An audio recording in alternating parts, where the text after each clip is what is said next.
Luke chapter 6, Lord of the Sabbath. One Sabbath, Jesus was going through the grain fields, and his disciples began to pick some heads of grain, rub them in their hands, and eat the kernels. Some of the Pharisees asked, "Why are you doing what is unlawful on the Sabbath?" Jesus answered them, "Have you never read what David did when he and his companions were hungry? He entered the house of God, and taking the consecrated bread, he ate what is lawful only for priests to eat, and he also gave some to his companions." Then Jesus said to them, "The Son of Man is Lord of the Sabbath."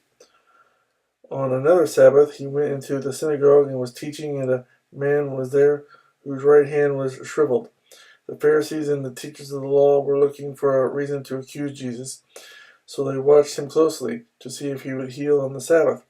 But Jesus knew what they were thinking and said to the man with the shriveled hand, "Get up and stand in front of everyone." So he got up and stood there. Then Jesus said to them, "I ask you, which is lawful on the Sabbath, to do good or to do evil, to save life or to destroy it?"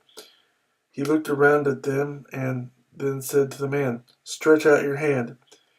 He did so, and his hand was completely restored. But they were furious and began to discuss with one another what they might do to Jesus. The 12 Apostles. One of those days Jesus went out to a mountainside to pray and spent the night praying to God. When morning came, he called his disciples to him and chose 12 of them, whom he also designated apostles: Simon, whose name was Peter, his brother Andrew, James, John, Philip, Bartholomew, Matthew, Thomas, James, son of Alphaeus, Simon, who was called the Zealot, Judas, son of James, and Judas Iscariot, who became a traitor. Blessings and woes. He went down with them and stood on a level place. A large crowd of his disciples was there, and a great number of people from all over Judea, from Jerusalem, and from the coast of Tyre and Sidon, who had come to hear him and to be healed of their diseases.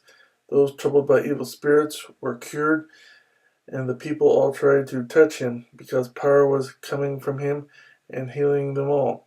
Looking at his disciples, he said, "Blessed are you who are poor, for yours is the kingdom of God.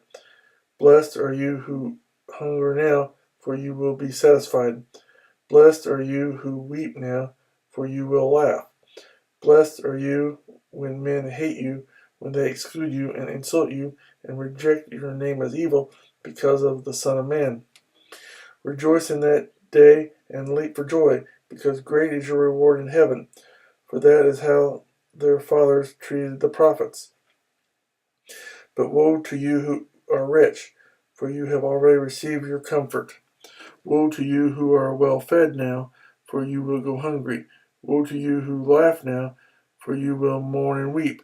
Woe to you when all men speak well of you, for that is how their fathers treated the false prophets. Love for enemies. But I tell you who hear me, love your enemies. Do good to those who hate you. Bless those who curse you. Pray for those who mistreat you. If someone strikes you on one cheek, turn to him the other also.